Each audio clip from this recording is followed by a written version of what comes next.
Boom, boom. On today's Poker Live podcast, me and Doug Polk are ready to drop some bombs on this motherfucker, man. We're going to be talking about some recent comments made by Bill Perkins on my podcast last week. We're also going to be discussing more Rake changes from PokerStars. And we got a special giveaway today that me, Doug, and the rest of the Grind Nation members are very happy to announce. And we're going to get to that a little bit later in the podcast. So what's going on? My name's Joey. Good morning, Chicago. Joey, coming to you right now from an undisclosed location. And a couple things before we get into it. Podcast schedule this week. I'm having Mac Lance from Poker Night in America, which Doug was a player, and a commentator on Wednesday. I'm going to have him on Wednesday. We're going to talk about that as well on this episode. Doug's done fucking so much since the last time I had him on. I'm also going to have Kev Math, the legend, on Friday. And the GTO is a way of life. Tank tops, t-shirts, hoodies, eat, sleep, PLO stuff, more Rake stuff is available. The link is in the description below. That's all I got. Doug, let's get into this, man. Joining me today is a man who needs no introduction, a man who's taken over everywhere. He's everywhere. I'm surprised he's not on Twitch playing in the PLO game over in Europe right now. He's playing Poker Night in America. He's got YouTube videos. He's making videos telling you about your one big leak and how you can become a winning poker player. He's on CBS Sports. He's on Doug, what aren't you doing these days, man? It seems like you're doing everything, my friend. How do you do it? What's the secret? Well, thank you, as always, for the classic Joey-style introduction. Yeah, man, good to be on the pod. You know, I like that we're doing these a little more often because there is a lot going on in the world of, Grind Nation for both of us. Yeah, so in the last, month or so, I was doing a little trip to California. We got to hang out and do a pod in person, so that was cool. And since then, played on Poker Night in America. Been doing some bankroll challenge on Twitch. Been putting out those YouTube videos. Been grinding the social media. Been doing some Upswing Poker content. Been pretty full plate across the board. Yeah, that's pretty much it. That's pretty much it. It's been a month. It's been 1 month. It's been 1 month. You realize that. We were together, I think maybe February 27th or something like that in Los Angeles. It's been a month and a couple days, and there's a resume that people in their lifetime would love to have on there, man. You've done it in 1 month. Well, I mean, Joey, we're both kind of similar in this regard. I love to wake up and do stuff. I like to get things done, and I enjoy the grind of it all. So to me, it's not I'm oh, I did all these things. It's kind of just that's what I got done. That's what I've been doing over the last month or whatever. I've been pretty excited overall for the direction that Upswing's been going, the direction that YouTube has been going, even Twitch. I've generally kind of been focused more on the YouTube side of things than on Twitch, but Twitch poker seems like it's definitely been getting some good growth lately. I think part of it is because they've set up the auto host function where channels can automatically host each other. And, most people's stats are getting a little bit better, getting some decent growth there. So excited to be back there, to be doing some streaming, bankroll challenge, Scoop coming up. Just booked my ticket to Oklahoma later this month to go to Poker Night in America again. And then after that, head to Vancouver to stream Scoop and play in some scoops, whatever. And then it's the Super High Roller Bowl at Aria. So yeah, man, packed schedule, excited for it. Glad to get to play some poker, and things have been great kind of across the board for me. All right, let's get a first topic. I want to talk about these comments that Bill Perkins made last week on the Poker Live podcast, because we had a discussion about your content on YouTube. I know that you had a chance to look over that and kind of watch that. And I know you made a little video. I think you made a video kind of talking about scammers, which sort of maybe talked about it a bit, but didn't get too much into it. So why don't we start off with that? Perkins talked about in the podcast how he feels like you don't have to necessarily go the direction you might go with some of the things that you say about other people, about the things maybe you said about Dwan and the Jungle Man thing, and then after that with the alleged other incident that he's rumored to be a part of as well. And so you kind of heard the comments from Perkins, and what do you think about, and what do you have to say about those comments? Well, so I guess I want to talk about a few different things he brought up. I watched the pod. Really interesting guy. Definitely, one of a kind in the world of poker for sure. How many people stream poker on their yacht? Not many. So, I think he brought up some good points, and I understand kind of where he's coming from on a lot of them. But I also think that he's just being way too protective. Let's talk about the Tom Dwan thing first, because there's several different things kind of out there. Specifically relating to the Tom Dwan video and story. That video had two parts. The first half of that video, straight up 100% public fact, everything there, like no assumptions made, no hinting around, nothing like that at all, just dead facts. And the straight up facts of the matter in that story are, and there's people that just get so upset about this. I don't know why. I don't know how much money Durr would have to steal before they're like, no, he's the best ever. But anyway, he's really just stolen, 1.5 million in how long he's put this off for. And that's just, that's a scam. That's a scam. There's a point at which it's become too long and it enters into a territory where, it's just a scam. And I think one of the reasons why I have felt the need to kind of come forward and say something, and I do want to say this too, I have not come out and accused a ton of people of different things, other than the things I've been involved in personally, which are a bit of a different topic entirely. How many people have I come out and actually said something like that? I've joked a lot. Don't get me wrong. There's the I beast everything. We got more rakes are better. We got plenty of jokes going on. That's entirely separate thing. How many people have I come out and said something that's this guy's a scammer? Really, it's just Tom Dwan, right? It's not like I've been doing this constantly with a lot of people. Mm-hmm. So it's only Tom. And the reason that I felt like it was necessary, you're on YouTube, so I'm sure you can see in a lot of the comments. And obviously, I think my channel has more recreational players, more new players. There were a lot of people that don't even know that it happened. And they're like, man, Tom Dwan's my favorite player because he's the best. And the thing is, I do feel some responsibility to the community to be look, you're obviously welcome to your own opinion. And in terms of what Tom Dwan did for poker, it was great the way that, he kind of merged the new online generation into more of the live poker generation, kind of blended the two communities together. Great for TV. Played a lot of cool hands, and certainly, one of the most famous poker players. But the thing is, he did some really scummy shit. He really did in this Jungleman Challenge. So I felt the need to kind of say that so that players knew about this, because a lot of them didn't. A lot of the comments in that video were oh, I never even heard about this, because the challenge started 7 years ago. That's a long time. Is it 7? 7 years ago? 6 years ago? Something like that, whatever. So that's the first half. The second half is more speculative, and within the story itself, I don't say he did this. I said, look, here are the facts. Haralabob said this on your podcast. NVG superstar owes me 7 figures, right? Right. And then, nothing comes out for a while, and then he tweets at Dwan, a tweet that very, look, we've been in poker a while, Joey, me and you. We've been in poker a hot minute. And when someone says, hey, man, I need you to get in contact with me because you know why, there's only one reason.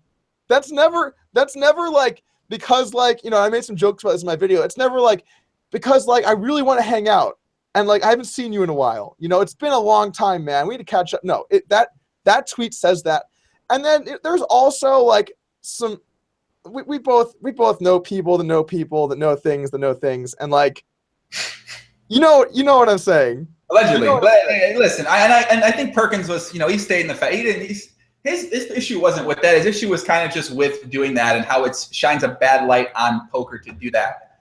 I think that was his main sort of thing. And I know it's a reality of the situation of the poker world. These things do happen, as it's happened with you in the past and on numerous different situations. And it's happened with a number of other different people in the poker world. So I think what his take on it was that it's sort of maybe bad for poker to do that. But at the same time, I completely understand why you decided to do it and why in your position you feel hey, I should tell people about this because, people don't know this. Yeah, and I guess my main thing I just want to say is I'm not trying to build my career through dragging people through the mud. I've not done that I've never had in issues I'm not involved in. I have really only put myself into a couple of them, and only one of them where I directly called someone a scammer. So I'm not building my reputation around this. I've done in the last 10 months on YouTube or whatever, I think I've done 250 videos, something in that vicinity, and this is one of them, right? This is the only one where I directly was okay, this guy's a scammer. So I feel when people are Doug, you're just using this for views and stuff, it's a little bit unfair to all of the work I've done on Twitch, all of the work I've done on YouTube, all of the work I've done on Upswing, because that's not what I'm all about. Now, thing about talking about, is it putting a dark light on poker? And this is kind of what my video was about when I made a few days ago on scamming in poker. That question is a little bit more complex, and basically the conclusion that I drew from my analysis of the situation is, on one hand, I think that the overall effect of outing scammers is slightly negative for the growth of poker. Okay, so I will concede that point, because it's a reasonable point. You bring up negative things, people hear about that getting into the game, then it obviously doesn't help poker grow. But there's a huge other factor that it's like kind of like you're ignoring, which is you're protecting people in the community by letting them know, like, this guy is a scammer. This guy owes money. This guy basically, you can't trust him. Because I've gotten a few times in my life where I thought someone was good for it, or I could trust them, and then I couldn't. Where if someone had kind of stepped in beforehand and said something, then it would have kept me safe. And I hope, and I'm sure it has, by me standing up and saying something, it kept others safe. Joshua Tyler hacked a bunch of people in a row. And when I made my story, all of these people came forward. Oh, Josh came to spend the weekend at my house. He came to hang out with me for a weekend. Do you think it would have just ended with me if I didn't come forward? No, he would have continued to try and do the same thing to other people. So even though I know I'm never getting a dime from Josh, and luckily PokerStars sent me back my money he wanted that site, Lord knows what other sites he got me on, but the thing is, I'm going to protect those future people from suffering that same fate. Whether that's, making poker, quote, bigger or not, you have a responsibility to your community to protect other people from having the same thing happen to them. And that's why I did it. In those spots, especially back then, man, I wasn't even on social media until last year, or doing YouTube videos or streaming or whatever. Do you think I cared about the publicity? No, I was just trying to make it to the top of high stakes heads up, right? And I was trying to protect the community from these people.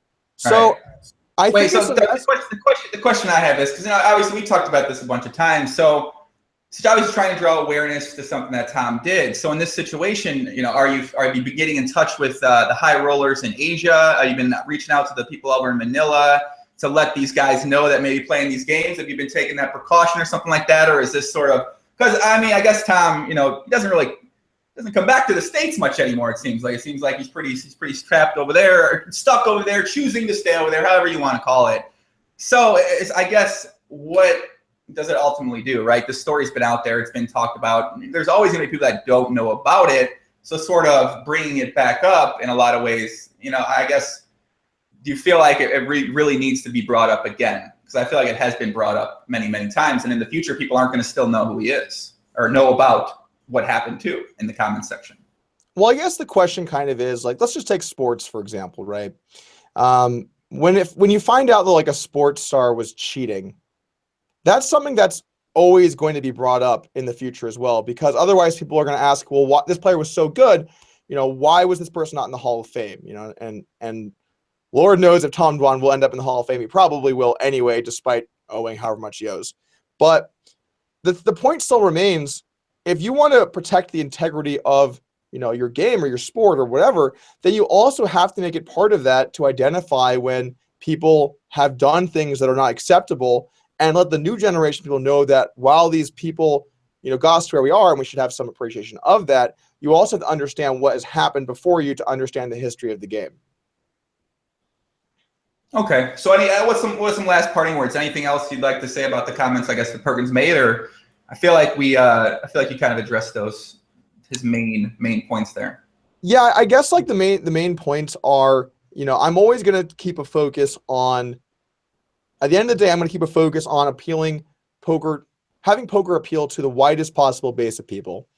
And that means some strategy, some news, some comedy, some, interviews with players once in a while, some, videos on how you can get better, some mindsets. I mean, I'm going to do the full gambit on poker stuff, because I'm trying to build the biggest community and make poker as big as possible for both my channel on YouTube and just poker as a whole on YouTube, and just poker in general.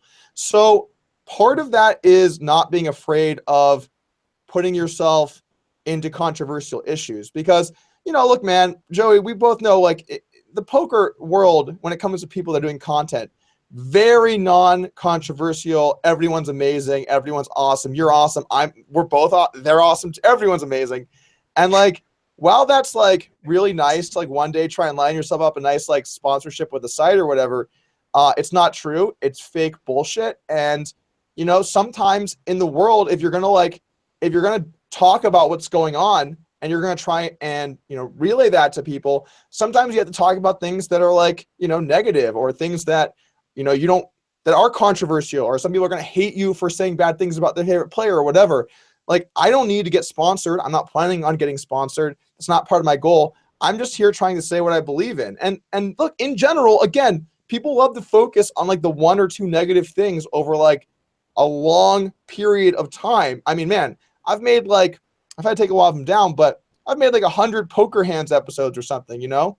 Those are just straight up promoting the game and about poker strategy with like a little bit of humor every now and then.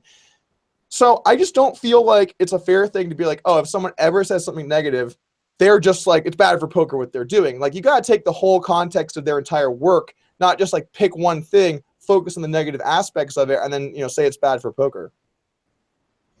All right, Doug, I got to address this because I can't stop looking at it. I can't look at you. What is up with the background? I see you got a graph there and you got a rake there, Doug. Well, what's up with this this graph? Now, by the way, I know the answer to these questions, but what's up with this graph for people that are wondering what this graph is in the background, man? What's up with that? So I've got a graph here, and I've been getting asked quite frequently if it's upside down, but no, it is not upside down.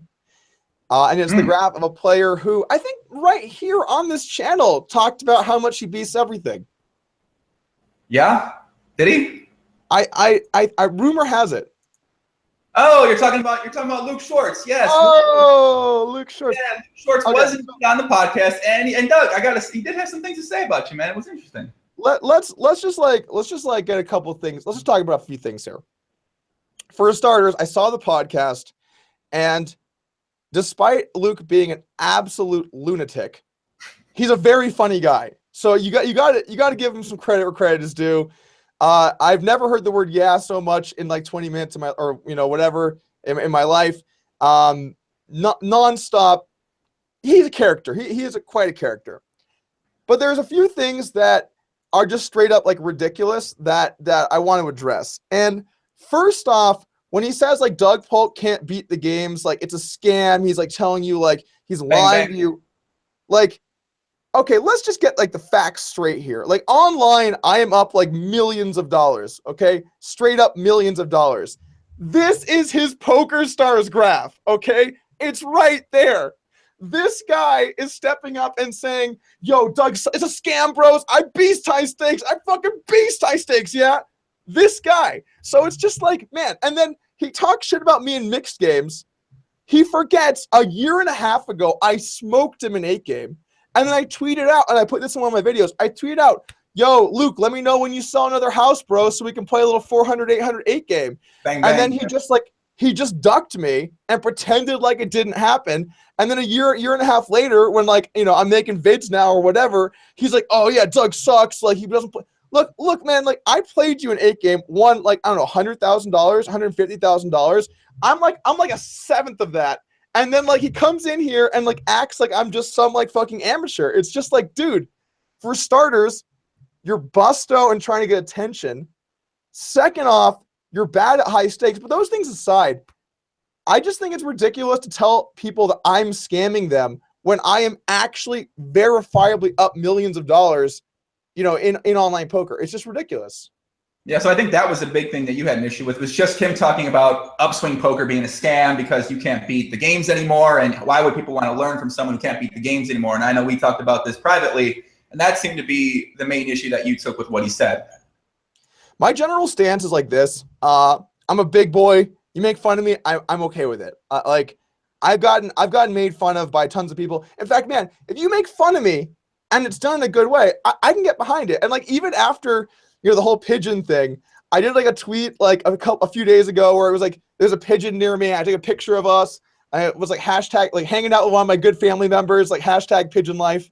And like, I'm okay with the jokes and stuff. I'm cool. And even if you want to just insult me, I'm okay with that too. I really don't care that much. You know, I'm doing my thing. I'm proud of what I do.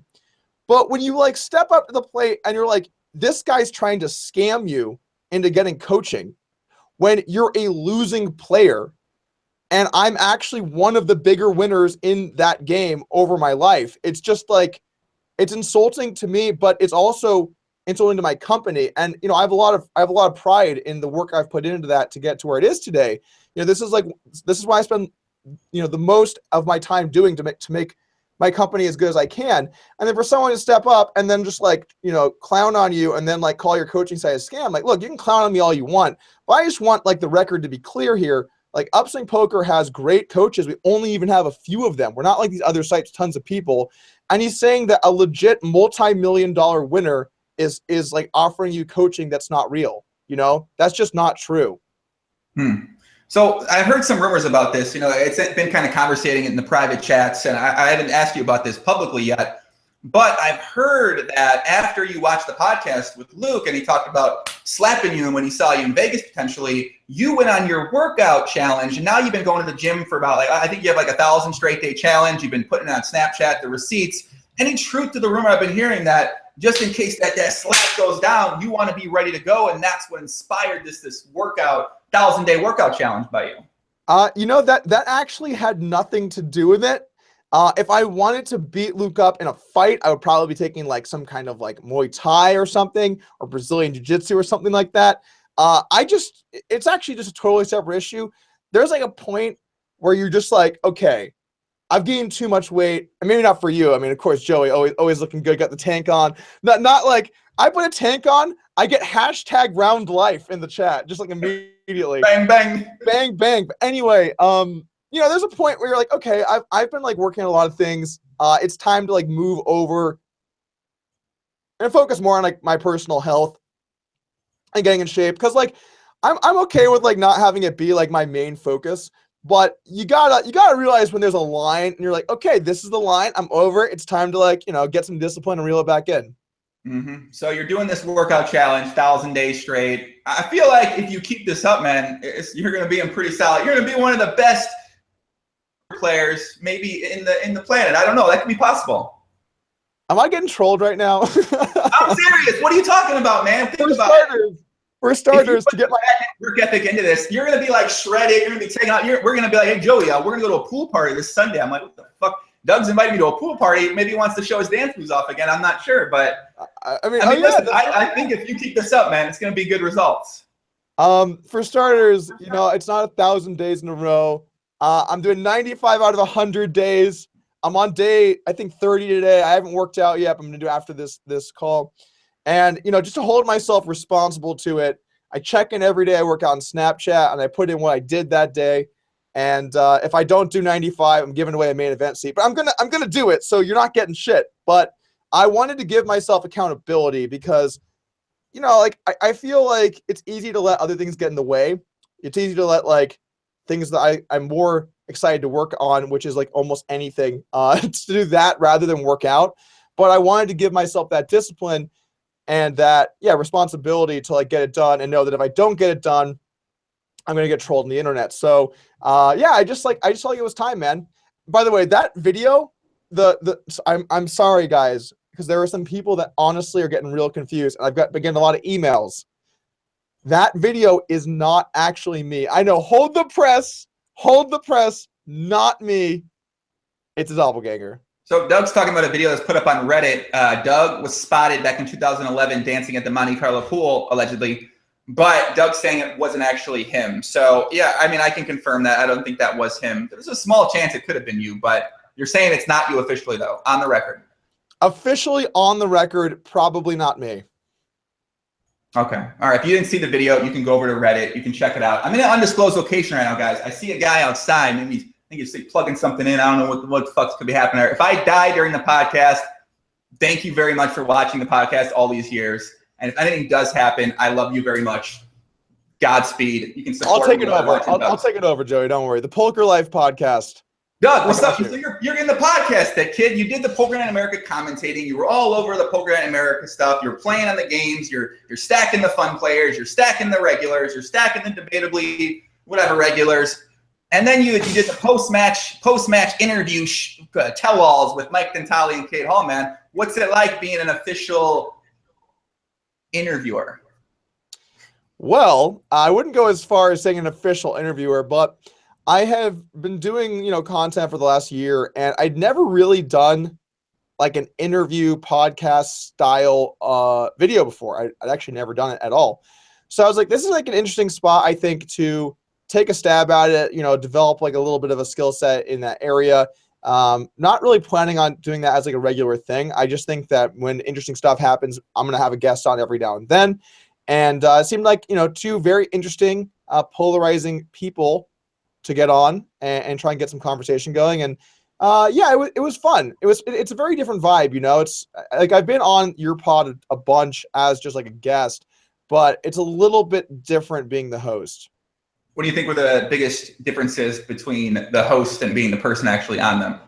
Well, as the host, you have to be a little bit more like, okay, where am I trying to take the conversation? You got to have like some at least I do. I don't know. You're the GTO podcast master. Maybe you just like wing it. But I was like, okay, here's my general list. Here's how long I'm going to let Mike talk over me before I have to jump in, and then just kind of go through the list. No, but like you want to keep a good flow and be able to talk about stuff, but you don't want to let it get like too like. Because like there were certain things you want to get to, right? So you have to kind of like just veer it back in just like a little bit sometimes. It's just like a little more. I'm trying to think of like a little more structured, and you have to have a little bit more of a strategy. Where when you're a guest, you can just fire off, as we've all seen from some guests here on the channel. You can just like say what you want and not really have to sweat it because like you're not really driving the conversation as much. Yeah, I think that's a good point. I think doing podcasts, I don't know. I feel like once you do more of them, you do develop something for it, but it's certainly like a little bit different. And I don't really know what necessarily makes a good podcast or good conversation. I just kind of do what I think works well. And I guess it does work well. And when I listen to other podcasts, I feel like most vibes are sometimes different, but the ones I enjoy the most are the ones that I personally do myself. So I think there's a lot of strategy you can go with it. And once you do more of them, it'll be something that you'll just naturally get better at doing. Yeah, and that's something that I think I'm going to just like occasionally do when I feel like it. But I don't really have the desire to go too far down that road because it's good. Like it's definitely, what it's kind of like for people that are really interested, it's like the best, because you get to really learn about people and really learn what someone has to say. But for like the casual viewers, they're just not that interested in it because it's like so much. So I'm probably going to mainly stick to like shorter video formats. But yeah, like I'm always like down to like expand what I know and try to improve that. And yeah, I'll throw them in every now and then. Yeah, someone in the chat said, I don't know what it takes to be a good podcast. I haven't a word for it. Listen, I'm going to put my hold on. Let me get Joe Polk in the motherfucking house here. Hold on a second, Puppy. Listen, man, hey, when it comes to a poker podcast, man, we got a motherfucking award-winning podcast here. Of course we know what it takes to do a good podcast, man. My name's Joe Polk. And that's all I got to say. That's it, man. Wait, Joe Polk? It's Joe Polk. You didn't know Joe Polk? Joe Polk's loud. He's brash. He gets a little crazy. He got his Cuban poppy hat on. He puts the Cuban poppy hat on. Hey, what's up, Pop? You know what I mean? He's a little out of line. Joe Polk, yeah. You don't know Joe? Yeah, no, that makes sense. Wait, is it because your last name sounds like poker? No, it's because your last name's Polk, and people commonly make jokes about your alter egos, Dan Polk, Dog Polk, Doug Polk. That makes sense. Bill Dog and stuff like that. I gotcha. Got some guys. We got a lot of people in the chat today, man. I appreciate everybody tuning in. I'm sure a lot of you guys here are from mainly check out Doug's videos, and it does seem like your videos are taking a new turn, Doug. You got the poker thoughts seem to be something that you're trying out here. The way you packaging it, the way you're presenting it, I feel like it's been very successful so far. What's kind of been the desire to shift away from all the poker hand videos only? Right. So as I'm sure a lot of people know, around a month and a half ago, we started to run into some trouble in poker hands land with, High Stakes Poker reaching out for other undisclosed reasons. I had to take my World Series of Poker hands down. you know, basically like a lot of people who owned the rights to the videos kind of stepped up and said like, you know, various things. And the thing that's really kind of rigged about it is that it's, and you know what, I shouldn't complain because like the reason it's happening is because I'm one of the bigger, or the, you know, basically the biggest growing channel on YouTube right now for poker. But the thing is like, a lot of people have been doing these for a long time. You know, like Alec Torelli, like yesterday or 2 days ago, released a high stakes poker poker hands, you know, and it's just kind of like, I just look at that and I'm like, damn, this is some like rigged bullshit here. But at least like, I guess the takeaway is I'm like, people want to take that away from me, which kind of says something, I think. But anyway, the point is, I realized that a lot of my content, if I wasn't willing to go to court to argue fair use, and I do still feel like my videos fall under fair use. Fair use is a very gray area. I've had lots of lawyers tell me I'm right and wrong and kind of the whole thing. Bill Perkins, of course, you know, just massively putting down that I'm wrong. The thing is this, is it worth defending poker hands in the courts? Like, that's just not worth it, man. I mean, I can take other hands anyway. I can find other hands. There's a lot of poker out there. There are definitely companies that are excited to work with me, like Poker Night in America. So, you know, I guess it's just kind of one of those things where I started to realize, all right, well, if I want to try and grow in a way that's going to be less reliant on other people, we got to try and bring back some more formats that aren't as based around taking hands and analyzing them, so that, you know, I never get put in, all right, not never, but I don't get put in these spots where someone's like, hey, Doug, you used my video, and like, you know, if you don't hit us, like, figure out a way to like make it good with us, we're gonna like come after you. I have to be able to protect my own stuff. So, you know, we talked, like me and Thomas, my editor, Seriously Serious, about like what are some strategies we can do. And 5 or 6 months ago, I tried this series called Poker Thoughts. And basically, it was during like the time of my channel where we tried a bunch of stuff. We tried poker news, we tried poker thoughts, we tried poker hands. And the problem with both Poker Thoughts and poker news was not that the format was bad, because I think people do like to tune in, hear what's going on, learn about some poker stuff, hear what I have to say. I think there are people that enjoy that. The problem is when you brand something in like a format, it makes just people less interested in the later episodes. It just happens because how powerful you can package it changes. Like if you just put Poker Thoughts, put like the border around it that I had around it, and then say winning in poker, next one, Poker Thoughts, Twitch poker, Poker Thoughts, like, you know, this, that. People see it and their mind interprets that as, oh, I've already seen this, or like it's this kind of thing or whatever. But if you just take what it's about and you make that the title, it's a lot more compelling because, you know, you haven't seen that video. You don't know what that format's like. There could be some jokes in there. It could be good information. You don't know what's going on. So, and also like, you know, the thumbnail and title can be stronger for bringing in, you know, more recreational players, casual players, people don't even play poker. So that just seemed to be the better move. And we've done a few different videos that have been going like pretty well with that format. So it's definitely something I think we're going to see stay. And then as far as poker news, like poker news is what like launched my channel, basically, you know, getting viewers over to it. So when we stopped doing it, I did feel kind of sad, but the problem was when we started to do stories that just kind of sucked, people wouldn't watch. And that's fair. I mean, if you have shitty stories, why tune in and watch? If you're like, oh man, I don't even know who these three guys are. Like, I don't give a shit, right? So the problem became when I tried to force doing a poker news every week, it became a situation where I was just trying to force these episodes, and like rather than it being good, it was around doing it. So I'm like, all right, the new strategy with the news is when there's good stories, we'll do something. We'll run like a catchy headline with a thumbnail, and we'll try and like put some jokes in it and do like a good, well-produced episode when necessary, rather than just like force it out because like we're doing it, you know? Mm-hmm.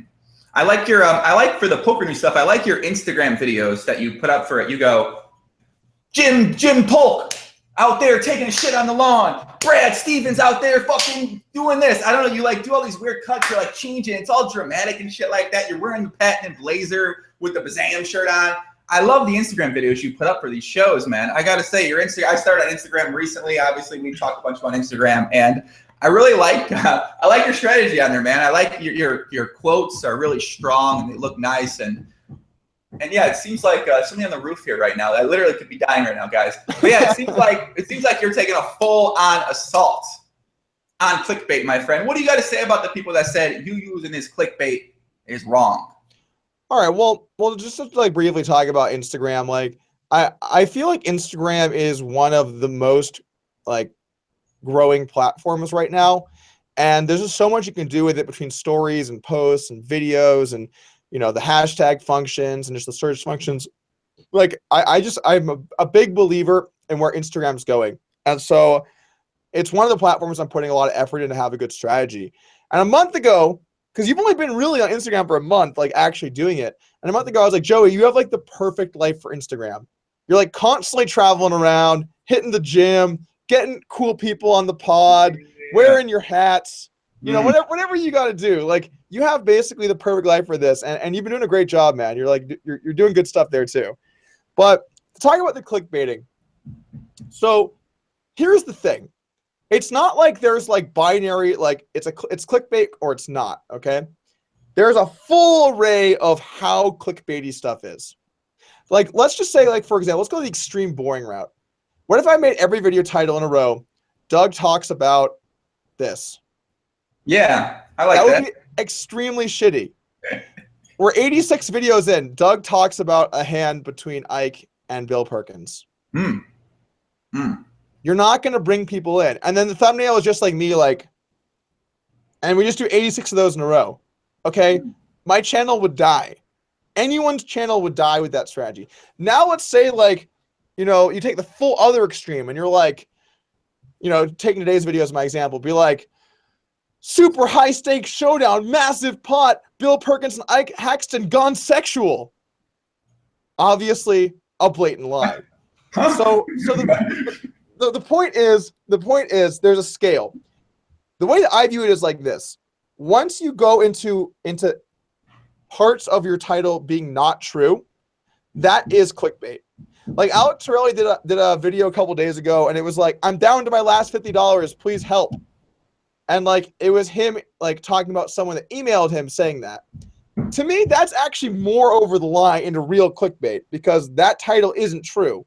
It's what someone else said, and he's like, enacting it or wait a second. Alex Torelli isn't broken down to his last $50? No.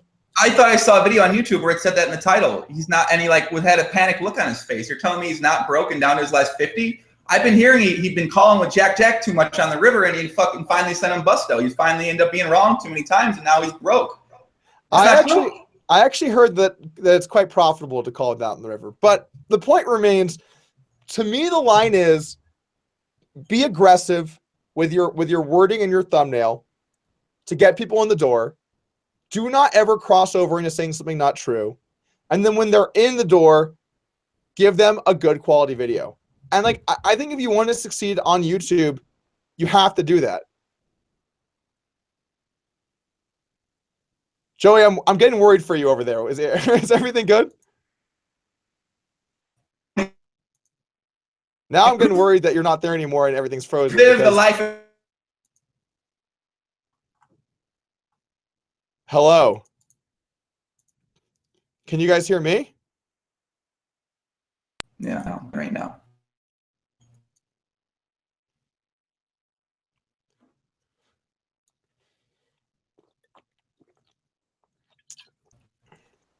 Hello. Hello?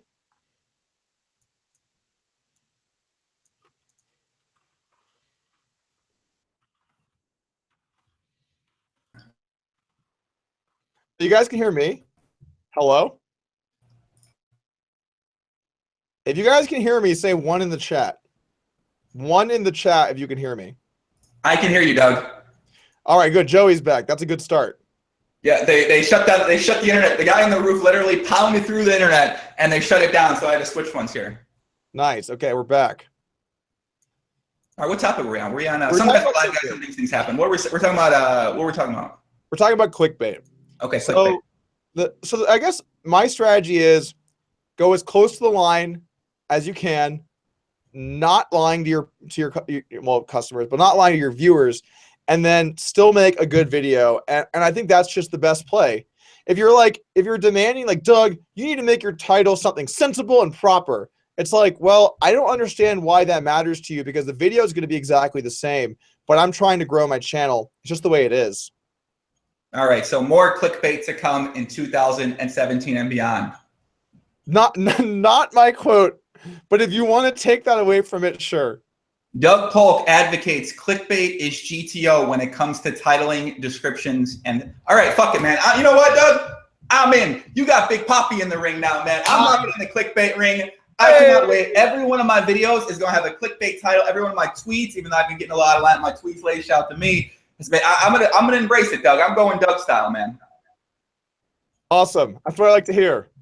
I'm going Doug style. What do you think about my Instagram? My Instagram, Instagram.com says PoppyGTO. I just started a couple weeks ago. What do you think about the strat so far, man? You know, I'm getting in there. I'm a little new, but I'm just like kind of clicking some buttons right now. What do you think overall? You're getting some volume in. You're doing some video stuff. Yeah, you're definitely going aggro on some hashtags. Like, I think overall your strat's good, dude. I like the video you made the other day about what you're proudest in poker. And then I was out drinking. I was out to dinner with my Brazilian friend. Shout out to my Brazilian friend. And I was like, you know what? I'm going to make a video about the quality of Doug Polk I admire the most. And then I just put the camera up there. And those are popular. It seems like these just random things that you put up on there, people like those instead of the planned out sort of shots where you're outside and you're going to I don't know, man. It seems like people really enjoy things like that, though, on Instagram. Yeah, you got to do some like stuff that comes from the heart and is like more raw. That video I did, like people were like, Doug, no one gives a fuck. No one likes to hear you. Like hashtag round life, just like all this shit on it. And I'm just like, guys, like some, because I post it to my Facebook and people just get so mad. I mean, also like, oh, this is just a brag that Doug has a Range Rover in the background. It's like, guys, really? You think I like did this video because like there's a Range Rover in the background? Like, I'm like, oh man, look how sick this background is. Ty Lopez style, we're here in my garage, you know? No, I like to try and occasionally just do like a short video just to like say something that, you know, I'm thankful for, I'm proud of, or you know, just like some like small topic like that. Because I think it's like a nice way to like vary up your content on the platform. What do you think about the April Fool's joke I put out there? So I put on Twitter that on my podcast and myself is going to be sponsored by PokerStars on April Fool's. And I got a lot of message that said, congratulations, well-deserved, you worked hard. And I could not believe, like smart people believed that was true. It was one of the most, I guess they don't watch the pod or watch videos or like watch stuff with you. They don't understand the joke behind that. But I thought that one was pretty well executed. What'd you think? You know, I thought that one was amazing because I saw this and I was like, he doesn't realize how many people are going to believe this. And I actually have a little bit of personal experience kind of in that subject. When Igor Kurganov was selected by Stars, I tweeted out something that was like, congratulations, Igor, you guys were made for each other or something like that. And people were like, I know, right? Like, it's amazing. Like, good, great job. Like, everyone just like, and I'm like, guys, I'm starting to worry that only a very small amount of people that have seen this tweet understood what I was saying. You know, like, I'm not actually congratulating you, you know? Right. Yeah, people, yeah, but I didn't, you know, and I guess I made a small announcement the next day, but I don't know, whatever, man. I'm just going to let that one slide, man. I'm just happy that people kind of fell for it. Let me see what else we got on the list here. We got, so overall Poker Night in America experience, how was it? 'Cause you were out there, you played in a couple of the high stakes games, you did the commentating. What was the experience like working with Mac Lance, having him on the podcast this Wednesday? And what was overall your kind of takeaway from working with that company? I really like what they're doing there. You know, they're one of the only companies still trying to put poker on TV. They have a great production. The crew is awesome to work with. The game itself, obviously great.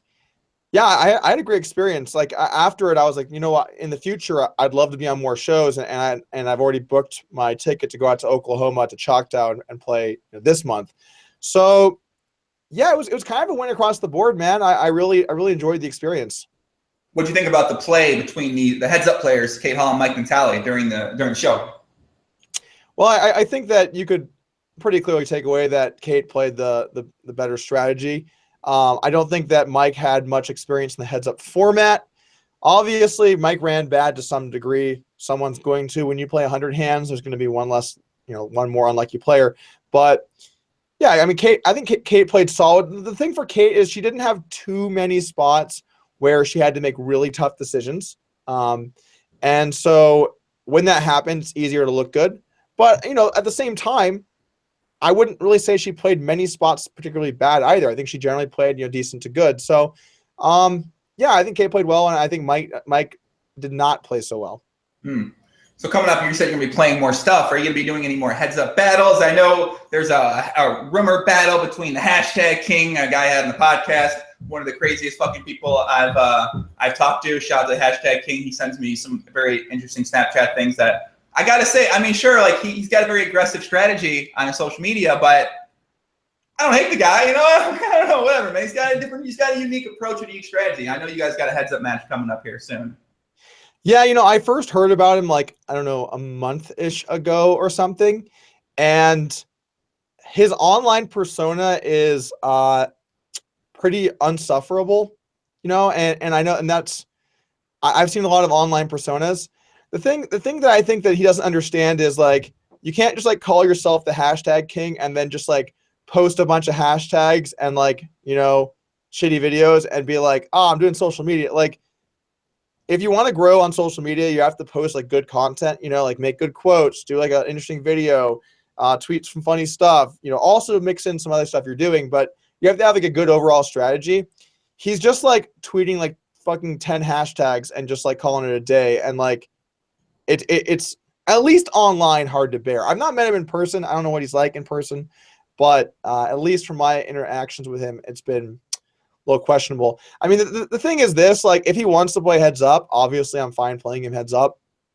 I'm pretty busy for the next few months. So I told, Feldman and Live at the Bike, if you want to do a match, I'm cool doing it in the fall. The only thing is, I don't know what this guy's situation is, but I would be a little worried that he's still going to have the money to play in the fall. You never know when someone might just pull a Lyman. Wow, you guys sneaked that one in, didn't you? I mean, whatever, man. The Lyman thing still just blows my mind. It honestly blows my mind that the following things happened for the Lyman thing to be where it is. I wasn't told be there at 7. I was there 20 minutes after it started for what I thought was a call-in show, because it's always a call-in show. I spent an hour trying to get on the show with him just berating me. And then he backs out of the match, blames me, and then like sends his like 4 followers upon me. And it's just like I don't understand. Like do they not realize like no one said Doug be there at 7? I don't get it. I have plenty of battles I've tried to pick. I really don't understand like what Lyman's deal even was there. I just don't get it. Yeah, I mean, I don't know. I guess, and I don't know if this is coincidental or not, but it seemed like after that incident took place with you two, he, I don't know if I guess him and Live at the Bike reached an agreement, a split between each other. So I don't know if he's been doing many podcasts lately at all. I think he's a little active on Twitter, but it seems like the fallout has not necessarily been the best for him after that situation took place. Yeah, again, I don't really know Lyman at all. That was going to be my first interaction with him. I thought it was going to be cool. I was actually excited to play 5100, and I don't know. I honestly don't know what to say, because there's not really like beef in the way he thinks there's beef. Like, I have no problem with him and don't really understand what happened. So if he wants to call me dog puke and rant about me a bunch like he's been doing, I mean, he can go for it. But like, it's a one-sided beef. I don't even really know Lyman. Yeah, I love how your name is so open to nicknames. It's pretty sick. You got, I mean, like Dog Pork was one of them before. Dog Chop, Dog. I don't even know. You got a ton of nicknames. It feels like, man. I've got a solid amount of nicknames. I mean, a lot of it. I mean, Doug Polk is a pretty short name. You can make into a lot of stuff. Obviously, Doug sounding like dog has been an inspiration for a lot of them. But yeah, that's a good point, Joey. I've never thought of that before. I want to make up a nickname for you that's not like a good one, like a good nickname. Because I feel like, dude, you really have like like Hollywood Haxton, Big Dick, Donger Cam, Pussy Lovin', Pratouche. I mean, I feel like you need like Bazam. Like, your name's Bazam. I'm not a fan of that one. I feel like you need one for yourself that like says like Doug. I'm Doug Polk, nickname, whatever. That's what I'm thinking right now. What do you think about that? I mean, like, would be awesome. I mean, most of my nicknames are just kind of like for the lulz. So I don't know. Like I'm okay with not having a nickname. People can call me like funny nicknames if they want. I really don't care that much. If I had a cool one, it would be sweet, but it's a nickname, right? All right, well, I'm gonna get in the lab. I got one coming for you, man. Let me give some shout outs, man. You know we have to give some shout outs. Doug, you have some shout outs you want to give to anybody out there, man? Anybody special, anybody out there maybe that comes to your mind when you think about saying something positive too? Of course, got to give a shout out to Jonah Vella, your assistant, your wizard assistant. Who else we got in the mix? Ryan Meese, of course, one of my mods on Twitch, longtime fan of the stream. Yura STR with the shout out as well. Likes to leave comments on my YouTube. Tonight was pretty mean. Welcome to the stream today, man. Yura the STR. Bizzle. Wait a second, Doug. Wait. Yura STR. Yura STR, yeah. You're a straight. You're a what? You're a straight. What does that mean? That's what his name. You're a straight. That's what his name is. URASTR. You're a straight. STR means straight? Yeah. What else could it mean? I don't know, man. I'm just like, it's the internet, dude. It can mean anything. I think you're leaping to conclusions here. Yeah, I bet. Go ahead. Keep going with the nicknames. Come on, it's definitely you're a straight. We got Quad Fam in the mix, a lab member, Patrick Knight, of course. What's up, dude? Did a little emailing with you earlier today, actually. And that's kind of it of the people that I see here in the chat.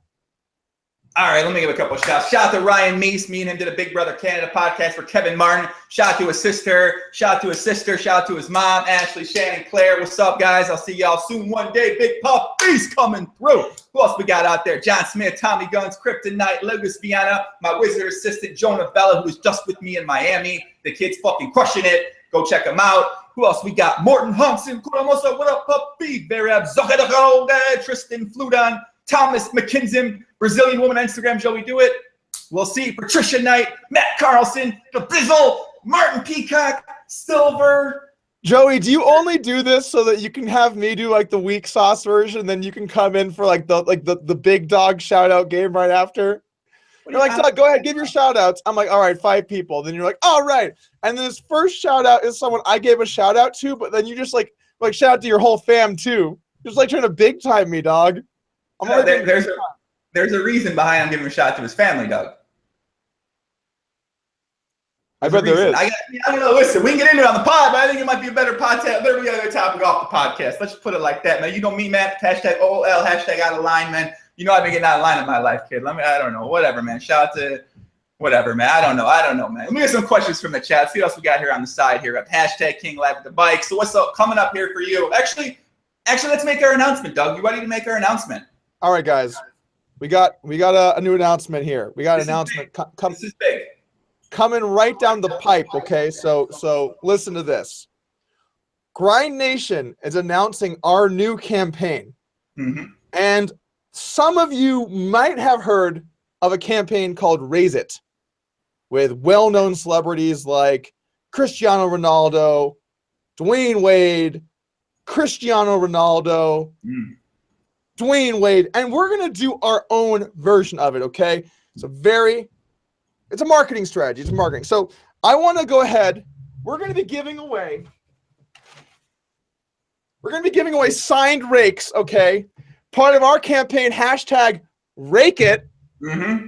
If you win a signed rake, you're going to have this signed by me sent to you, a book written by Joey, Chasing the Poker Dream, and a free annual membership to the Upswing Poker Lab. All you have to do to enter is either email me or tweet at me or tweet at Joey with a picture video of you showing us why more rake is better with hashtag Rake It.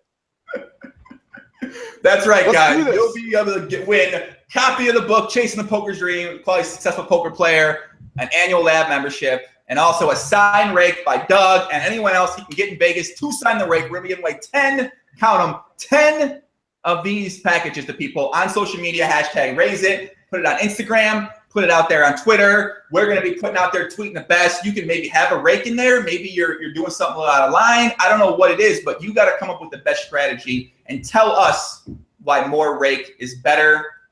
And we're going to choose. And I'm excited, Doug. I'm really excited for this contest, man. You know, we put a lot of thought in this contest. we probably spent hours on Skype in the lab trying to figure out what could the contest be. And I feel like we came to something pretty good here. I think that we finally got it down to like a pretty specific plan. 10 rakes. We're going to be doing the giveaway for the next, we decided on about a week, right? We'll do about a week. The 10 best hashtag Rakeits video pick, whatever you want to do on any social platform you get at us. We will retweet it. We will put it out there, and we're going to take the 10 best entries. Free annual Upswing Lab, free book Chasing the Poker Dream, signed Rake from me, sent to your door. It's going to be fall soon, guys, and we all know more Rake is better. Yeah, I mean, I put the shirt out the other day, hashtag more Rake with the guy with the rake on there. It's on Teespring right now. I'll probably, you know what? My favorite one, I'm going to give them a hashtag free, more Rake. I'm going to give them one of those tank top, t-shirt, hoodie, whatever you like. I'm going to give you one of those for my favorite, though. That's just for my favorite, whoever has the best on there. And I mean, do we agree more Rake is better? Because PokerStars announced today that they are changing the rewards program once again, and some of the highest volume players could be impacted on their rake back by as high as, get this, Doug, and I'm not misquoting here, 85% impact on their rake back from some of the highest volume players on an extreme basis. Basically, it seems like they're saying, fuck the regulars and fuck you hard, man. It seems like that's what they're saying right now to the regs with these even new rake changes. Do you think maybe you took that out of context? Maybe they said that it's going to be 85% more rake if you're playing on PokerStars in the future. So like you didn't take the context in, possibly. So basically you think what they're saying is that if you'd like to pay more rake, we're going to make that happen for you. We're going to make it easy to happen for you. So you think that's kind of the way I should have taken it? I view it like this. More is better. So really a classic case of it. And you know what, Joey? Here's the thing, man. Just to talk about PokerStars just for a second here, because I have been a long time PokerStars supporter until the last couple of years. Okay, long time. I wore the jacket, which I'm sure you remember. These guys probably don't even know about that. We'll have to find that. We'll get a nice tweet later with me and my PokerStars jacket. Maybe. But anyway, I have known PokerStars for a very long. I loved the site. You know, remember back in the day, there were the PokerStars guys and there were the Full Tilt guys, right? I was a PokerStars guy. You were a PokerStars guy. We were Stars guys. I thought they were the best company, the noble beacon of light. I loved them, man. I loved that company. So it's been especially heartbreaking for me over the last couple of years to see, you know, what they've just done, which is just slowly just steamroll a lot of like the regular players. And then just to see that happen from like what really, you know, is the last real like beacon of light in the community. It's a dark place now. It's a dark place. Yeah, I mean, we don't know too much about the specifics behind the changes. They've only announced it with an article, or they linked to an article in an email. So we're going to see what exactly comes from this. Obviously, they did announce something positive with this cash game challenge for no-limit hold'em players they have coming out. But it does seem like, yeah, it doesn't look good for regulars. And I mean, it's still going to be possible to win money playing online poker with these rate changes. But at the same time, it's going to impact professionals out there. But I guess you can make the case that it might actually be I mean, you could have said this before, a wake-up call for certain players to maybe really work on their game instead of getting by on that rake back. But at the same time, I still do feel for the regulars who are maybe going to have to retire from poker now because they simply don't make enough money. But what do you think about that? I guess because obviously there's people that are going to be able to make a lot of money still. But at the same time, I mean, if they're going to be rewarding some of the lower volume players, the fun players in this situation, could there be any good from it at all? Or I guess it's just all pretty much bad. It doesn't sound good. I'm just trying to figure out some way this could be good for anyone. I mean, look, I understand like the premise, which is, excuse me, in general, you want to try and cater towards the recreational players because they make up a larger demographic. And the rakeback system for years has underserved them compared to the regs. So I don't think that it's unfair to say that a reshaping of that program to be more fair makes sense. I think we could both probably agree to that to some extent. But the way that they've done it of the pull the rug out from under people with the pass changes, where, you think you're getting something and then they take it away. And then the fact that it isn't just like one or two steps, it's just like step after step after step after step after, like, I thought that we were through all this stuff now. And like, frankly, I thought like, okay, this is bad. This is as bad as it's going to get. Like, it kind of sucks now. No rake. Like, there's not even rake back at 510 plus. You can't even take more away unless you want to rake regs extra, which would be better. Stop it. Stop, please. For fuck's sake. Don't, they're watching. Let's not give them any more ideas, man. But the thing is, man, like, I do think that I do think it was okay to take some steps to make it a little more fair for the people that, pay the most to the site in terms, well, they don't pay the most, but they allow the site to have the most action and then get more fair rake back. But the thing is, there's a line, and like, you can't just continuously do this over and over again and like just hurt these people that, have really been loyal to your site for years. Someone that's played poker on stars for the last 5-10 years and it has made them it's been their job or whatever. Yes, that person is making money off the site, but they're also generating a ton of rake as well. So they kind of have to take that into account as well, I feel. Well, I think there is maybe some hope. Obviously, we know there's still these rumored sites in the works by Phil Galfond, Run Once Poker. I feel like Party Poker, man. I don't know. Party Poker's been stepping up here. I think they announced some live stuff. They improved. Get this, they improved their frequent player program. I haven't looked into the specifics behind that. It seems like Party Poker is actually taking some steps positively for players here. I know 888 Poker out there. I feel like 888 Poker might be doing a couple things. I don't want to be specific on that because I don't know that 100% for sure if it's in favor of the players or not in favor of the players. But it does seem like there are maybe some hope on the horizon. But at the same time, it is looking a little bit bleak for the professional poker playing community. I think that there's two sides. I think that if you look at live poker, there's still great things happening there. A lot of areas are growing. I mean, we did see some tournaments shrink, like the PokerStars Panama thing, which was kind of a disaster in a lot of the things that happened down there. Paul Newey wrote like a paragraph or two on it, which kind of summed it all up. Not sure if you ever saw that. But live poker in a lot of areas is growing. Like a lot of like these smaller, like mid tour type things, like US tours. Some of the international tours, certainly some of the higher stakes tournaments, a lot of these things have been increasing in their popularity. And live cash also is always going to have a role in the poker world. So that aspect, I don't think is getting worse. I think online poker is definitely getting worse. We see an increase in the amount of bots. We see an increase in the amount of rake. We see an increase in the amount of not skill formats. So, I guess I just like want to be realistic about online poker, but also I want to give some credit to the fact that you still can make poker work if you play more in these live poker tournament type, events or cash games. Yeah, I agree. I think shout out to JMO in the chat. JMO said, "Is that my high stakes database graph in the background?" And I gotta be fair, man. High stakes database does only track, I think it's above 20 by 50 up there. So it doesn't track any stakes below. But that's another story for another time, JMO. Bang, bang. I got it, man. I got it. But I do agree. Live poker is very, very strong. The games are pretty strong out in LA. The games are strong down here in Florida. Tournaments are growing. So I think that live poker I don't think live poker is going to die anytime soon. So there is still definitely hope for professional poker players out there. It just might be a little bit more challenging in an online format. Yeah, definitely. And I think poker sites are going to have to be more and more aggressive on, figuring out ways to spot players using assistance. And what I actually also think would be good, and I'm just spitballing here, so maybe this is a terrible idea, but what if they just dramatically decrease the time bank? What if you only had like maximum like 7 seconds to make decisions?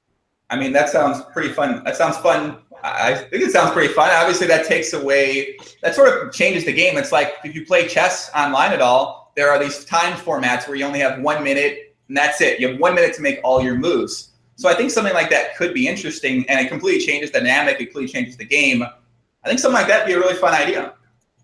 Yeah, I think that something like that where assistants and like solvers and all that stuff, like they just don't really have time to run things and like you have to play immediately. I think that could be a step in the right direction. I don't think that you're ever going to get to a place where you can fully remove it. But the thing is, another good solution that I just don't think the community is ready to embrace. A big problem is that No Limit Hold'em has been the most popular game type for a long time, and if the poker community was more willing to like make new game types and like get into different games, the great game, a pot limit Omaha. Yeah, I don't mean like that though. I mean like I mean like make up brand new games and like entertain being part of that, because the more new games that you make up and move on to, the less of like how many hours have you spent studying, the less that matters, and the more people that truly understand poker and understand how to like create ranges and stuff, the more that would be the important aspect. But the thing is, like, then you make up these games, they end up being complicated, and then like new players just like, this is too complex, right? So I think the overall direction of online high stakes cash games kind of across the board is not too optimistic, but I do think that tournaments are still beatable. I think that we're still going to see some game types that are going to be profitable. Like, look, if you play online poker right now and you really wanted to give yourself the best shot getting to high stakes, I think the best thing you could do is the great game, a pot limit Omaha. Probably play pot limit Omaha. Okay. You beat me to the punch. I mean, the thing is, like, you want to play in games that are like way less solved. The average player is more gambly. There's more ability to like have edge in a shorter period of time. But the thing is, like, yeah, it's just not going a great direction. And to talk about a few of these other sites, there are some sites doing some good stuff. 888 still trying to like, work their way. I mean, I think they're the second biggest poker site, right? And they're still trying to grow. They just hired Tonka a month or two ago, and they're making a lot of moves. They have their own live events and stuff too. Party Poker making some moves, having their own live events. I think they just moved all their tables to being 8-handed. I mean, one less person who doesn't love that. ACR, despite operating in a gray area, does seem to have a lot of promotions and stuff that they're doing. So, there are people that are making plays in the space to try and increase their brand awareness and make their companies better. But yeah, it's not what it once was. Yeah, someone's literally drilling on the roof right now. So like I said, I'm dangerously scared. This is kind of what happens when you get the Airbnb shuffle from the undisclosed location here. But yeah, man, I don't know. We'll see what happens. I want to talk about ACR a little bit. I like what ACR started doing this thing where they take news stories from other poker sites and they like just post them as their own on their own site. And that's like their sort of way of generating traffic to their site, is by just taking other people's posts and just like pretending that they came up with it. ACR, man, they don't give a fuck, man. I don't know. They're pretty crazy, man. Without crediting the original source. I believe there's been some, and sometimes maybe they do. I don't, but I've seen some where they definitely do not credit the original source. Yeah, I mean, that's some relatively shifty business practices. The thing for ACR for me, they operate in a gray area. So like, just already with that out there, it's a questionable site. But a lot of the other stuff that they've done, they have low rake for their players. They've offered heads up to high stakes. They started doing $1 million guaranteed Sunday tournament. Like, I like a lot of the things they have done. I just wish that they weren't operating in a gray area, which of course is like their whole model, right? That's why they're so big today. But I do think ACR is making a lot of smart moves. When you say gray area, do you mean a completely illegal area, or do you mean a gray area? I'm not sure which one you mean. I think it's looking like a completely illegal area, but okay. I'm not a lawyer. It's debatably completely illegal. Okay. All right, guys, let's get some comments in the chat, man. I see JMO out there talking about how it's boring now that Doug's a public figure. Listen, man, I gotta give you guys a secret. I'm gonna give you guys an exclusive secret right now. I can control the amount of bang bangs that Doug gives. And now, this is a big secret, but as the person who controls the topics being discussed in the podcast, now, of course, the person being talked to can then decide if they want to shoot some shots, they can then decide. But me as the host, I can steer the topics and follow-ups to a number of different directions. So, for instance, earlier when Doug's talking about the caliber of play he may or may not have witnessed during the Kate Hall versus Mike Dentale podcast, instead of me moving on to the next subject, I could have then followed up on why he thought Mike Dentale's play may or may not have been up to par. And therefore, from that, you get some bang bangs, you get some shots fired. but I decided not to because I do want to keep, I want to keep it a little bit more up in a positive light. So that is a hidden secret that none of you guys might realize is that I do have control over the amount of shots fired here on the podcast. I mean, J-Mo's definitely right to some extent, though. Like, when you're just a nobody, like, let's just say you're like Luke Schwartz or something. You can just say whatever, and it just doesn't matter, because when the pod's over, nothing happens. But, like, I work with a lot of people. I have my own company. I have my audience. And so, like, I have to be more selective with, like, what I say and do because that's just the nature of the beast. That's true. All right, let's get a couple questions from the chat, man. Let's do it. I don't want to, whatever. I think we covered most of this stuff on here. Shout out to, let's say a couple questions. Anything else you want to talk about, really? Anything other topics come to your mind that you feel like are burning a hole through your heart, desire to get off the chest at all? Let me think about this. Any topics? Like, I think we've kind of been through most of it. I'm excited to see what I can do on Twitch. I do think I'm going to put most of my focus into YouTube, but I like Twitch, man. In like short spurts, it's good. In short spurts, I enjoy it. The thing is, these guys that like makes Twitch their whole life, what they have to do 4 or 5 times a week, I just can't do that. I just can't. It's just too exhausting. It's like you have to try and play good poker. You have to interact with people. I'm just gonna just stream some, see what happens. A lot of people are like, Doug, like, what's your scoop schedule going to be like this year? And like, you know what it's going to be? It's going to be like, I'm going to be like, all right, I'm going to stream on Sunday. If I feel good, I'll stream on Tuesday or Wednesday. I'm not going to do like every day and like do 15-hour streams and throw down because like, you just can't have a life when you're doing that. And it's just like not valuable enough, So I do like it when it's every now and then. And I'm excited for Scoop. I want people to keep their expectations realistic for what we're going to be getting into. Other than that, we are still over at Upswing working on a little PLO something or other, but we're not fully ready to announce what we got coming up, but it's coming. We got some PLO stuff coming soon. So excited for that. And yeah, that's pretty much it, man. Yeah, I was reading something about tournament players were looking for any sort of tournament ideas potentially in the works over at Upswing, or tournament players. Obviously right now they have the lab, they can still learn, but it's not necessarily focused 100% on tournament players. Do we have anything potentially in the works for that? We got something in the works for that a little down the road. So I don't want to get anyone too excited, but we're keeping our eyes on everything. The thing is with Upswing, we're trying to just like do things one at a time, do it right, make sure that it's good quality stuff, and over time get into more areas. Like we spent our first year really fully dedicated on the lab. And we're going to continue to make sure that the lab is great and gets more content added in. We have a playing explain coming out for me on Friday. I'm working on this month's module with fees. And, the thing is we just want to do it the right way. We're not in like a hurry to launch a bunch of stuff and try and make as much money as we can. We want to do things right. We want to always sell courses that give people more value back than what they pay. And, we have plenty of time. So we are working on some PLO stuff in the near future, and we got something tournament related down the road. I will let people know as soon as I can. Goddamn, I hope Jay Nannis doesn't expose any more PLO secrets like he did in that free infographic he gave away, man.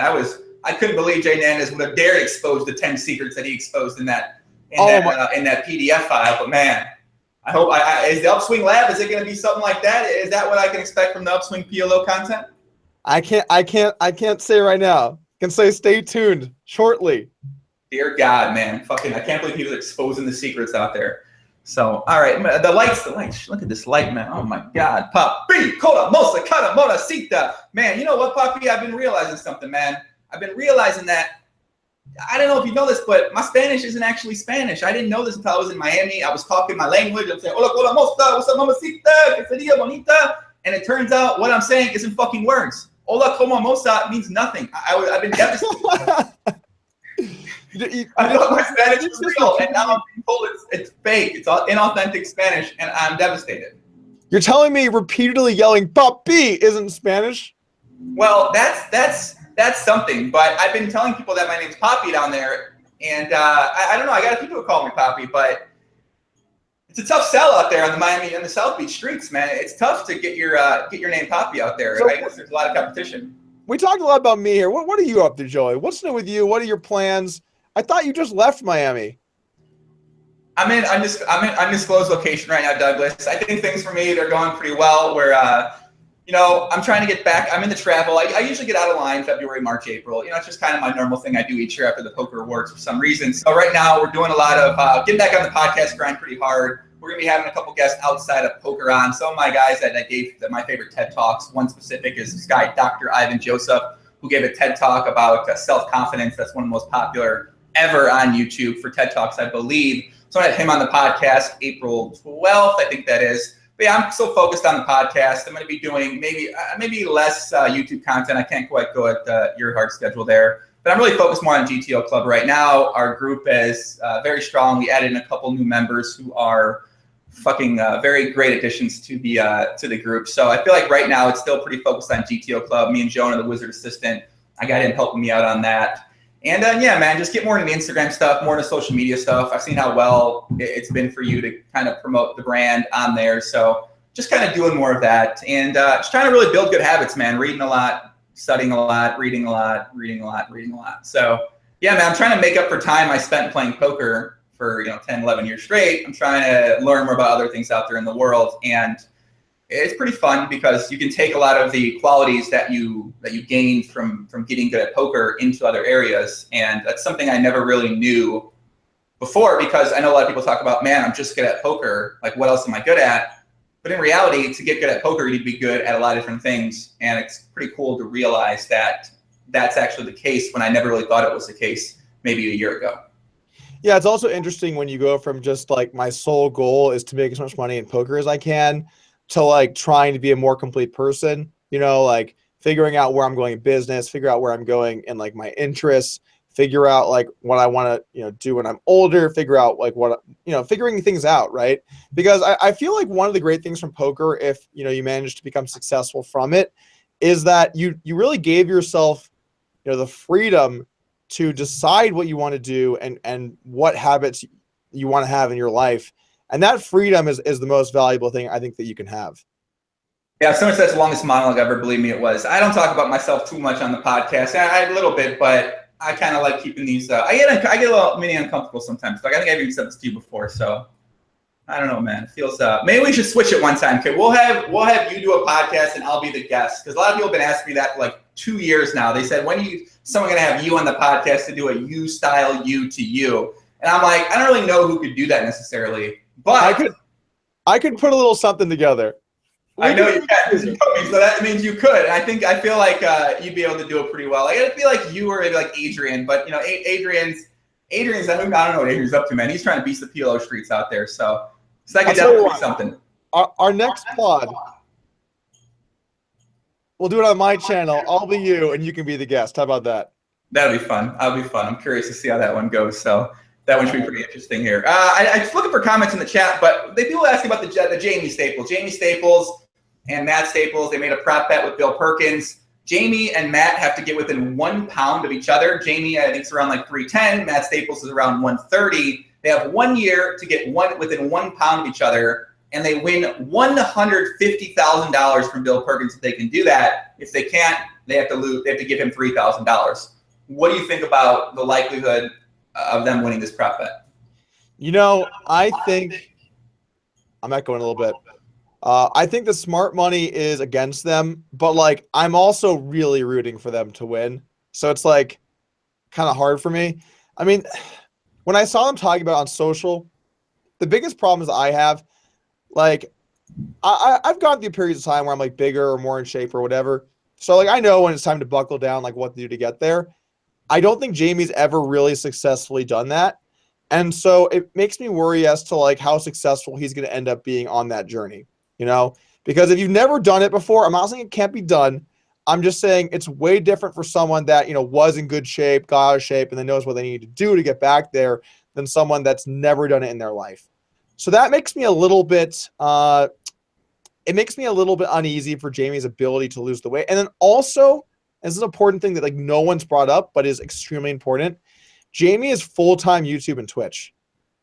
That job is like just like automatically plus like 5-10 pounds a year compared to like what your normal, whatever is, because you have to be sitting on a computer doing stuff for like however many hours a day, it's part of your life. So I'm really just having a hard time seeing Jamie getting down. Like, I mean, I'm 240, so like, I'm a little taller than Jamie, so it's a little bit different. But like, I'm just having a hard time seeing Jamie get down to under 250 or 260 in a year. I'm having a hard time with that. Maybe he gets down to 230, okay, 220. Let's just say 230. That means Matt has to make up like 100 fucking pounds for them to win the bet. And Matt was tweeting about like getting his clean bulk on. I'm like, bro, you are not going to get your clean bulk on if you're going to win this thing. You're going to have to eat everything in front of you. If it's in front of you, you got to eat it. And people with Matt's build, in general, people come from one of two sides. They either get fat kind of easily and complain about skinny people, or they like can't gain weight no matter what. And they're like, oh, I wish I could bulk. You know, people come from both those directions kind of. Matt seems to be the second kind of person to me. You know, he just doesn't strike me as someone that's really skinny because he works out a ton and like eats super good. I could be totally wrong. I don't know, Matt. He just strikes me as someone that's naturally very skinny. So him gaining 100 pounds is going to be like ridiculous. Going to be just ridiculous. Or 90 pounds or whatever they have to do. So, you know, you take those factors in, and then let's just say that, you know, a week to go, they're pretty close. Okay, I'll say that they're 15 or 20 pounds away. Do you know how difficult it's going to be to get them within 1 pound for a weigh-in? Like 1 pound is like no wiggle room at all. Right. So they have to be on the dot ready to go for the weigh-in too. Man, I just don't think they're going to do it. I really don't. I'm rooting for them. I'm really rooting for Jamie to like lose a bunch of weight. I think that'd be great for him. But I just can't see Matt gaining like 90 pounds. Doug, I can see the video blogs right now. Jamie waking up in the morning time, going over to the fridge, grabbing a couple eggs from the personal chef in the kitchen. The music starts. Jamie puts on the tank top, goes outside, starts going for a run. You see him in the gym hitting the weights to lose the weights. You see the lunch being thrown his way. A nice little salad, maybe with some nuts or something like that. Music keeps going. Sweat's pouring off his face. He's running through the street. Matt Staples in the background eating Five Guys burgers. I can see what the video blogs are going to look like already, Doug, and I got to tell you what. I'm pretty fucking excited for them. I'm excited to watch these video blogs. You know what? I'm calling it right now. I think they're going to be able to do it, Doug. I think these two are going to win the prop bet against Bill Perkins and take down the $150,000. That's what I'm saying. That's my stance on it. I mean, you're going bold here, man. You're going real bold. I mean, you can probably get some. You can get some good odds if you believe in them. I think that they got like a little swept away and just like the excitement of the whole thing and the fact that someone put $150,000 in front of them. And I think that that combination entered them into a bet where like, and the thing is this, people have this notion that when you get really good odds on a bet, it can't be a bad bet to take it. It can still be a bad bet. Like, I think that their 3K, I feel like they turned 3K into like 1.5K or something, you know, with this bet. Like they just like gave Bill Perkins 1.5K. It's just there's going to be a shitload of variance involved. And one argument that is an interesting one. People are like, oh, well, what's 3K to get into shape? Yeah, I hear you, but you could just not give away 3K, you know? You could just like, you know, do something like what I'm doing, where like you do it for motivation. And if you don't do something, then yeah, you have to give something away, or do something that you can achieve with hard work. When you do it on results that might not be very, I even doubt like how possible it is, but like certainly close to the edge of the realm of possibility. He could work out every day, lose a bunch of weight, not get there, still lose 3K. He could just do that anyway, you know? Well, it'll be something to follow along with, I'm sure. I think that maybe we'll see some. I don't know if they've already started planning or preparing or doing it, but obviously you mentioned he's got a lot of traveling coming up. He's doing a lot of YouTube and Twitch stuff full time. So we'll kind of see what happens with that, man. I feel like with the topics, I feel like we got everything, man. Let me take a look here. Yeah, I think we got everything. Doug, any last parting words you might want to add for the people out there that have listened this long? No, I think we got through most of it. I mean, like normally I like plug some stuff at the end, but I'm not feeling it today. Not feeling it today, huh? Just like, casual pod today. Casual pod, okay. I think we talked about all the stuff that we wanted to talk about, and yeah, pretty much it. Well, I gotta announce that we at the podcast we do have some interesting and fun shirts and merchandise coming out this week. One in honor of our friend Luke Schwartz. We do have a specialized dedicated to Luke Schwartz coming out that I think people are really gonna love. We got the hashtag more Rake stuff out there. GTO's Way of Life, Eat Sleep PLOs out there as well. And Doug, I know you got a lot of merchandise up for Upswing there. It seems like you enjoy the shirts, man. You got a lot of cool shirts out there. You're always rocking. I don't think you actually wear anything else that isn't an Upswing Poker shirt as well, too. I don't believe I've actually seen a picture of you in the past 6 months where you were not spotted in your blazer over an Upswing Poker shirt or just an Upswing Poker shirt itself. We're actually in the middle of doing like a clothing relaunch with like a different through a different vendor with some new stuff. And so I don't have like the problem with Sunfrog. It's easy, but the quality of shirts could be a bit better, and we've had some issues with them like delivering stuff in a reasonable time frame. So we're doing like a relaunch with our clothing brand into something else that I'm excited for. I'm hoping to have up in the near future. Yeah, like I like to promote my company. I like to like wear Upswing related stuff. It's just like a free spot to advertise when you do things. So I basically live out of my Upswing t-shirts. Yeah.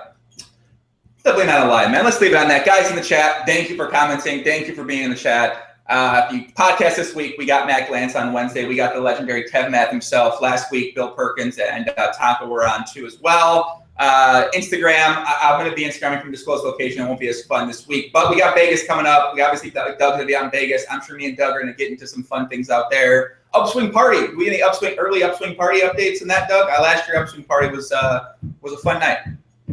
Yeah, we had the win last year. We're still looking into venues and figuring out what we're going to do for this year, but we are going to have another Upswing party, same type of deal. Should be fun. Cool. All right, so Doug, when's the next stream starting? Bankroll Challenge up 3,500. When's the next stream going to be for you? I'm going to be streaming on Wednesday at 2 p.m. Pacific. Bankroll's at 3,500. We've been killing it. And so, yeah, we're going to keep hitting the great game pot limit Omaha. I mean, dude, the people I've been playing in PLO, I've actually been a little worried because some of them play so badly that it's like, I'm like, man, I really hope that people don't think this is like some chip dumping. Like someone had aces in like a 3-bet pot and like checked back top boat where like only like a straight flush or like quads beat them on like, just a single paired board. And I was just like, and I had a worse boat, so I would have definitely called a jam. Dude, I don't know if maybe they don't know the rules or like what's going on there, but yeah, if you're looking to like turn like 100 into $10,000, I have to recommend the pot limit Omaha tables over at the World Series at poker.com. Jesus, how much did they pay you for that? They pay you to say that? No. Okay. No, that was not a plug. Listen, dude, I didn't get a chance to plug something. I'm like, all right, we're gonna plug WSOP. Give me a break.